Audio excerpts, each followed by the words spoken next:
Subscribe now and press the bell icon. Never miss an update.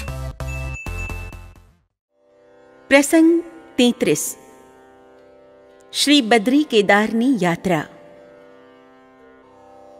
ચિત્રકૂટમાં પ્રતિષ્ઠા મહોત્સવ પત્યા પછી ભક્તજનોએ પૂજ્યશ્રીની વિનંતી કરી, બાપુ, અમારા સૌની ઈચ્છા આપના સંગાથમાં શ્રી બદ્રી કેદારની યાત્રા કરવાની છે.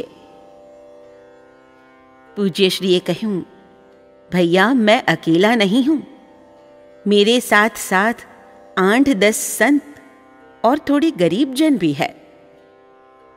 આટલું સાંભળતા જ નેણશી અદાએ કહ્યું, બાપુ, જેટલા સંતોને અને ભક્તોને આવવું હોય તે બધા ભલી ખુશીથી આવે. ખર્ચનો પ્રબંધ થઈ રહેશે. પૂજ્યશ્રીએ સંમતિ આપી. ક્यों हरिचरण, चलना है? आपनी आज्ञा होई तो आऊं, परंतु तुम्हारा स्वास्थ्य ठीक नहीं रहता, उसका क्या? आपनी कृपाथी सौ सारावाना थई रहशे. अच्छा, तो फिर चलो. तुम्हारे बिना साधुओं की देखभाल कौन करेगा? जो महात्मा चलना चाहे उनकी सूची बना लो. महात्माओं को कह देना कि यात्रा में सुख दुख सहन करने की, तकलीफ उठाने की जिनकी तैयारी हो वह ही चले. 10 महात्माओं तैयार थया. 50 જેટલા દેહાતીઓ અને 50 ગુરુ ભાઈ બહેનો મળીને કુલ 112 જણા થયા. ઓમકારભાઈ તથા વૈષ્ણવદાસજી મહારાજને પૂરા સંઘની વ્યવસ્થા સોંપવામાં આવી. ટ્રેનમાં સૌ રવાના થયા. રસ્તામાં રંગેલ, બાંદા વગેરે સ્ટેશનો પર ભાવિકોએ શ્રદ્ધાપૂર્વક પૂજ્યશ્રીનું સ્વાગત કર્યું. વાજતે ગાજતે સંઘ હરિદ્વાર પહોંચ્યો. ત્યાં જઈને પૂજ્યશ્રીએ કહ્યું, आप सब बड़ा भारी कष्ट उठाकर यात्रा के लिए निकले हैं. तीर्थ यानी तारक भूमि. यात्रा में वृथा समय नष्ट नहीं करना. भगवान नाम, स्वाध्याय, गीता पाठ आदि सबको करना होगा. હરિદ્વારથી રુદ્રપ્રયાગ સુધી ખટારામાં જવાનો પ્રોગ્રામ નક્કી થયો. નીકળતી વખતે એક ભાઈને થયું, બાપુ સૌની સાથે ખટારામાં બેસી હેરાનગતિ ભોગવે તે કરતાં મોટરમાં બિરાજે તો સારું. તેથી તેમણે હિંમત કરીને પૂજ્યશ્રીને મોટરમાં બેસવાની વિનંતી કરી. તેઓ શ્રી મક્કમ ભાવે બોલ્યા, નહીં નહીં, ऐसा कभी नहीं हो सकता. जहां पर सभी यात्रिक बैठे हैं वहीं पर हम भी बैठेंगे. વધારે સવાલ જવાબ કરવાની એ ભાઈની હિંમત નહોતી. સૌની સાથે ખટારામાં જ પોતાનું આસન રાખીને સગવડનો એમણે સ્વેચ્છાએ ત્યાગ કર્યો. શ્રીનગરમાં રહેવાની વ્યવસ્થા ઠીક નહોતી. ત્યાં થોડા લોકોએ સ્વાર્થી વિચારોનો આશ્રય લઈને રૂમ રોકી લીધા. તેથી સાધુઓ માટે ક્યાંય જગ્યા ન રહી. આવો અનુચિત વ્યવહાર જોઈને પૂજ્યશ્રીને બહુ દુઃખ થયું. એટલે તેઓ શ્રી પણ મહાત્માઓ સાથે ગંગા કિનારે ચાલ્યા ગયા. ત્યાં સાથે આણેલી રાવટીઓ તાણી લીધી. એકમાં ઠાકુરજીને પધરાવ્યા અને બીજામાં પૂજ્યશ્રીનું આસન રાખવામાં આવ્યું. આ બાજુ ભક્તોને ખબર પડતા સૌ દોડતા આવ્યા અને ભૂલની ક્ષમા માગવા લાગ્યા. પૂજ્યશ્રીએ કહ્યું, ભાઈ, હમ સબ તો સાધુ હૈ. સાધુ કો मैदान ही ठीक रहता है. બધા શર્મિંદા બની ગયા. એ પ્રસંગ પછી યાત્રા દરમિયાન દરેક જગ્યાએ પહેલા મહાત્માઓની સગવડ કર્યા બાદ સૌએ પોતાના ઉતારાની વ્યવસ્થા કરી. પરંતુ યાત્રા દરમિયાન પૂજ્યશ્રી તો અવારનવાર એ રીતે ગંગા કિનારે રાવટી તાણીને રહ્યા. બધાની સગવડ સચવાઈ જાય, સૌ ઠેકાણે પડી જાય, પછી એ નિરાંતે બેસે. વ્યક્તિગત રીતે દરેકનું નામ લઈને એની સગવડ અગવડ વિશે જાણે ને ઘટતી વ્યવસ્થા કરીને પછી એ નિરાંતે બેસે. વ્યવસ્થા કરીને પછી શાંતિનો શ્વાસ લે. બદ્રીનાથ જતા રસ્તામાં ધોધમાર વરસાદ આવ્યો. ગંતવ્ય સ્થાનથી સૌ લગભગ 1 માઇલ જેટલે દૂર હતા. પલળતા લપસતા પહાડ ચડવો શી રીતે? પૂજ્યશ્રીએ આજ્ઞા કરી, તુમ સબ આગે આગે જાઓ, મેં પીછે આતા હું.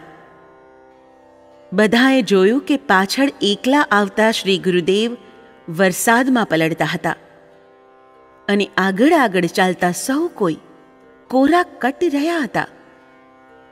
1 માઇલ સુધી એ પ્રમાણે ચાલ્યો. બધાય ચટ્ટીએ સલામત પહોંચી ગયા. ત્યાર પછી આખી રાત ઇન્દ્રાધાર વરસાદ વરસ્યો. યાત્રામાં જે કોઈ વ્યક્તિ બીમાર પડી એ બીજે દિવસે તદ્દન સારી થઈ ગઈ ને એને બદલે પૂજ્યશ્રી તે જ રાત્રે તાવ, શરદી અને ઉધરસથી બીમાર પડ્યા. બીમાર હસતો રમતો ચાલી શકે, યાત્રામાં એને કોઈ જાતની તકલીફ ન પડે એટલા માટે થઈને દયાળુ શ્રી ગુરુદેવે ભક્તોને ભોગવવાના કર્મો પોતાના શ્રીઅંગ પર લઈને ભોગવ્યા ને એમને પીડામાંથી તાત્કાલિક છુટકારો આપ્યો. જીવન લીલા દરમિયાન ભક્તજનોએ ઘણીવાર જોયું હતું કે બીમારીમાંથી મુક્ત કરવા માટે અસંખ્ય રોગગ્રસ્તોને પૂજ્યશ્રી મંત્રેલું જળ આપતા. પ્રસંગ પડ્યે એકાદ નાના સરખા આશીર્વચનથી કે સ્પર્શ માત્રથી પણ ઘણીવાર રોગીને સાજો કરી દેતા. યાત્રા દરમિયાન અનેકવાર અન્યની બીમારી પોતાના શરીર પર લઈને તે દિવસે જ તેઓ શ્રીએ ભોગવી લીધી. કારણ કે યાત્રામાં ભક્તોને ત્વરિત રાહત આપવી અત્યંત જરૂરી હતી. નહીતર એક બીમાર વ્યક્તિ પાછળ આખા સંઘને તકલીફ ઉઠાવવી પડે. પ્રત્યેક દેહધારીને કોઈને કોઈ રીતે ઉપયોગી થઈ શકવાનો જ એમનો સિદ્ધાંત. માનવજાતના દુઃખો અને કર્મભોગને હળવા કરવાના પ્રયત્નોમાં પોતાને પડતા ત્રાસની એમને કંઈ પડી નહોતી.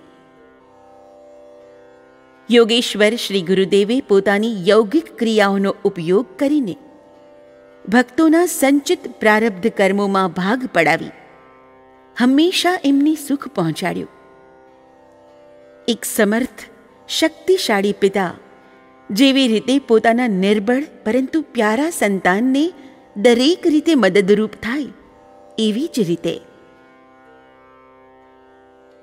યાત્રાની સમાપ્તિના ઉપલક્ષમાં પૂજ્યશ્રીએ ઉપદેશ વચનામૃત કહ્યા. पहले साधु सन्यासी लोग ही यह यात्रा कर सकते थे. अब भी इसमें कितनी कठिनाई है उसका आप लोगों ने अनुभव किया है. यात्रा का स्मरण बना रहे इसलिए कई लोग जीवन में बैंगन, साग भाजी, फल आदि खाना छोड़ देते हैं. परंतु यात्रा का सच्चा फायदा उठाना हो तो आप सब प्रतिज्ञा ले लीजिए कि किसी भी प्राणी को आपकी तरफ से दुख न हो. गरीबों पर दया करो, व्यापार में सच्चाई से चलो और सतत प्रभु स्मरण करो. सचमुच ही जीवन और यात्रा सफल बनाना चाहते हो तो खाना पीना छोड़ने के बदले जिन दुर्गुणों से जीवन बिगड़ता है उनको ही छोड़ने का नियम लो. ગુરુ પૂર્ણિમાને દિવસે પૂજ્ય શ્રી ગોંડલ બિરાજતા હતા. હરિભાઈ ગોકલદાસે ત્યાં આવેલ શ્રીરામ મંદિરનો સ્વીકાર કરવા માટે તેઓ શ્રીને અરજ કરી, પરંતુ પૂજ્ય શ્રીએ ઉપેક્ષા ભાવ સેવ્યો. થોડા સમય પછી જૂનાગઢ પધાર્યા ત્યારે હરિભાઈએ પોતાની પ્રાર્થના ફરીવાર રજૂ કરી.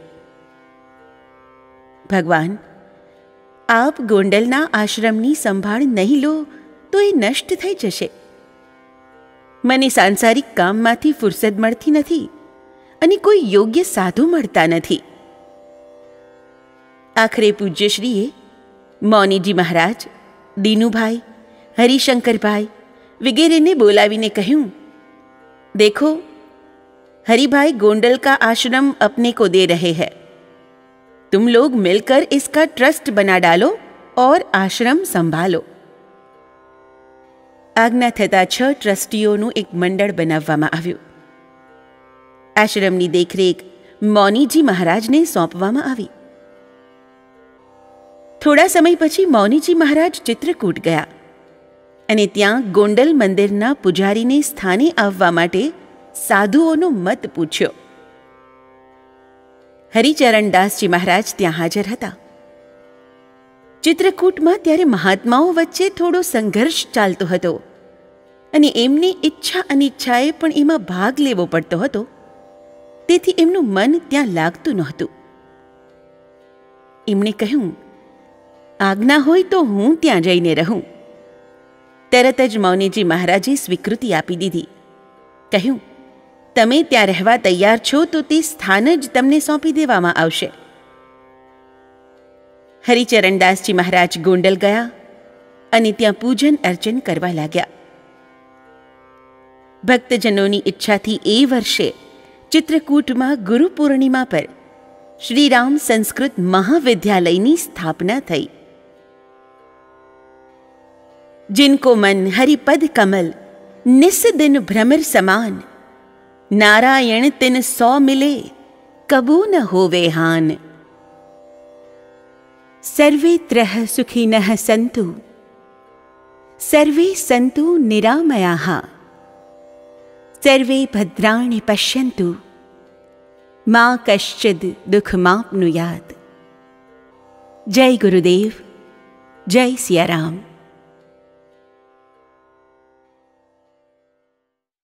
Subscribe now and press the bell icon. Never miss an update.